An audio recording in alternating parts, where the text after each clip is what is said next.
Tem uma outra questão que eu queria chamar a sua atenção, que é o seguinte. A questão é, eu não sei por que razão, em alguns lugares do mundo, na Europa e também aqui no Brasil, as pessoas estão simplesmente não se submetendo mais à vacinação, né? Eu me lembro quando eu era pequeno, né, não tinha tanta vacina, mas a minha mãe levava todo mundo para ser vacinado, gostasse ou não gostasse. Mas hoje nós temos aqui um convidado que vai conversar com esse tema conosco, né, ele gentilmente está aqui conosco, que é o infectologista e professor da Universidade de São Paulo, professor Dr. Gerson Salvador. Gerson, muito obrigado pela gentileza, prazer em conhecê-lo, bem-vindo aqui no Jornal. Boa noite, Heródoto. Gerson, o que acontece? As pessoas têm medo, é um mito popular dizendo, não, se eu tomar vacina eu posso pegar a doença? Então, essa tem sido uma explicação corrente, principalmente por parte dos governantes, né? A gente está vivendo no país, nesse momento, uma crise em relação às imunizações, Heródoto. A cobertura vacinal ela tem despencado no Brasil como um todo, com índices muito baixos nas vacinas em geral. E a alternativa mais confortável para os governantes é colocar a culpa nesses movimentos culturais, chamados movimentos anti-vacinação.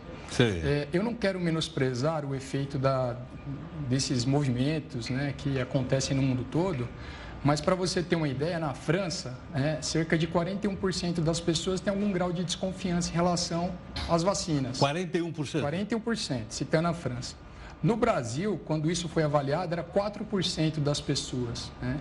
Então, nós temos coberturas vacinais muito baixas, num contexto em que o Sistema Único de Saúde está sendo desmantelado no país afora, em todos os níveis, né? Nos últimos anos, a gente tem tido cortes no financiamento do SUS, em relação à cobertura da atenção primária à saúde, que não tem se expandido, né? Corte de recursos para a agente comunitária de saúde, que fazia o controle na casa das pessoas.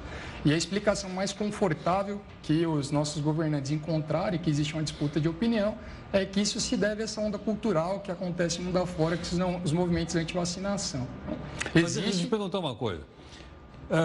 Eu me lembro que formaram filas enormes para tomar vacina contra a febre amarela. Perfeitamente. Né? Deu um boom. Perfeitamente. Aí nós temos aqui o seguinte, agora não tem vacina e não tem gente para tomar vacina? Perfeitamente. Assim, a vacina da febre amarela, ela tem uma particularidade, né?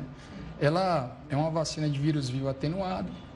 E é verdade que existe uma chance, né, que era relativamente pequena. O número anterior que a gente tinha era 1 para cada 400 mil pessoas ter a doença vacinal. Aqui em São Paulo esse número foi menor ainda, quando vacinou em massa. Mas é uma vacina que as pessoas sabem que eventualmente tem uma chance de causar doença. 1 em 400 mil. Esse era o número que a gente tinha antes. O número que foi encontrado aqui em São Paulo, se eu não me engano, é 1 para 1 milhão. 1 para 1 milhão? Foi um número menor. Então, as pessoas sabem que algumas pessoas podem ter a doença pela vacina, que normalmente são pessoas que têm imunidade diminuída. Houve alguns casos e que seriam esperados pelo contingente de pessoas vacinadas, e aí sim, essas informações, elas circularam via redes sociais, isso deve ter tido algum impacto. Outro impacto possível é que a febre amarela, ela circula no verão, né? É uma doença transmitida por vetores, por mosquitos, e conforme foi esfriando, a atividade dos mosquitos diminui também e o número de casos diminuiu. Né? Diminuiu por conta da estratégia de vacinação, provavelmente, mas diminuiu porque seria a evolução natural. As epidemias de transmissão por vetores, normalmente elas fazem curvas. Claro que o caso da febre amarela em São Paulo esse ano foi excepcional, foi um número de casos absurdos. Eu lembro. Enfim. Nós não chamamos aqui. Mas é isso. No primeiro momento era o medo. As pessoas viram que tinha gente morrendo por vacina de febre amarela. E aí, quando os números diminuíram o número de casos, foi um momento que apareceram alguns casos de pessoas que adoeceram pelo vírus vacinal. Agora, me explica mais uma vacina. E a vacina contra a paralisia infantil, né? Que vocês chamam de poliomielite. Então, a poliomielite, ela está controlada no Brasil já há algumas décadas. Controlada, quer dizer, zero? Está erradicado. Nós não temos casos de poliomielite no Brasil já há algumas décadas. Acontece que a cobertura vacinal, ela está diminuindo bastante, né? Porque não tem dinheiro, é isso? Então, tem vários motivos. Quando acontece uma tragédia, ela é sempre multifatorial. A gente não pode atribuir a um motivo só, né? O Ministério da Saúde alega que mudou o sistema de informação, o Conselho Nacional de Secretários dos Países de Saúde também alega que mudou o sistema de informação, então pode ter se perdido dados. Mas o fato é que o governo federal, diminuiu, né? Existe um contingenciamento de recursos por 20 anos, né? Uma emenda constitucional que foi feita. Nós mostramos aqui.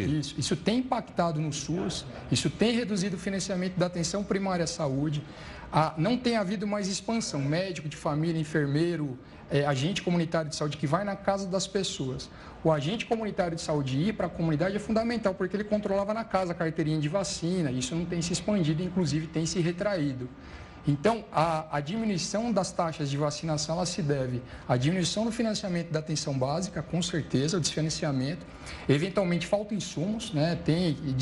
Esporadicamente faltam algumas vacinas também, elas deixam de ser distribuídas.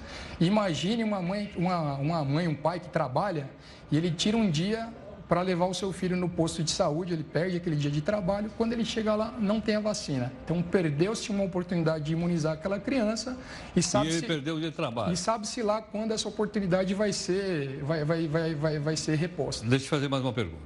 Por que a taxa de rejeição maior é contra a vacinação do vírus HPV, que pode provocar câncer de útero nas mulheres? Okay.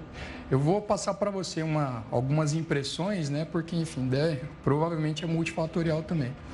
A vacina do HPV, a cobertura dela é próxima, hoje, né? Os dados que a gente tem é por volta de 50% a cobertura da polio.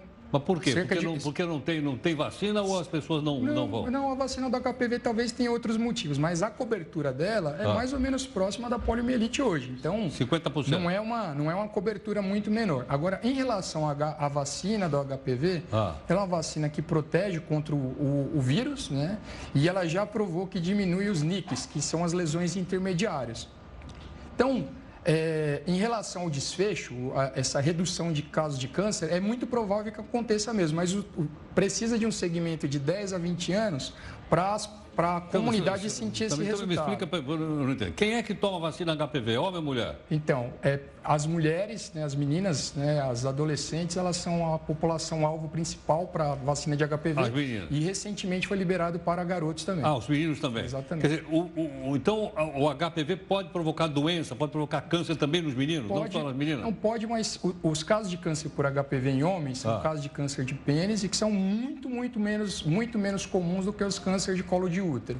E, eventualmente, eles podem causar câncer no ânus também, principalmente pessoas imunodeprimidas, como as pessoas que vivem com HIV e desenvolvem AIDS. Mas são casos, a incidência é muito menor.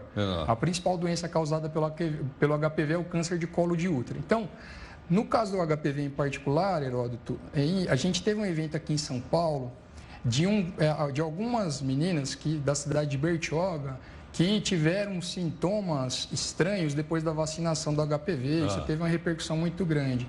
Isso foi investigado pelas autoridades na época e não se concluiu nenhuma doença neurológica que tenha cometido essas meninas em particular. Na verdade, foi descartada. Ela é segura, então, a vacina? Então, a vacina do HPV é segura. Os testes de segurança dela, elas mostram que... E os eventos que foram descritos como eventos neurológicos aqui no estado de São Paulo, por exemplo, eles foram descartados pelas autoridades, não aconteceram como tal. Agora, existe uma desconfiança de uma parte da população, existe talvez uma dificuldade de comunicação entre o poder público e existe uma queda das imunizações em geral. A gente está tendo um surto de sarampo no Brasil, né? A gente não tinha sarampo no Brasil há muito tempo. Então, no momento de crise econômica, de retração nas políticas públicas, diminuição do financiamento da saúde, a gente passa numa situação de crise migratória, que o Brasil está recebendo imigrantes, eventualmente de áreas com coberturas vacinais menores. A gente passa a estar numa situação mais vulnerável para a reemergência de doenças graves. Professor Gerson, queria agradecer sua gentileza aqui. Isso. Vou pedir para você assinar para a gente já. Eu assino. Posso só fazer uma pequena... É que eu sou médico assistente na Universidade de São Paulo. Espero um dia chegar a ser professor doutor pela universidade, mas eu estou nesse caminho. Muito obrigado. Não, vai ser, com certeza. Com certeza. Então, só um instantinho, por favor.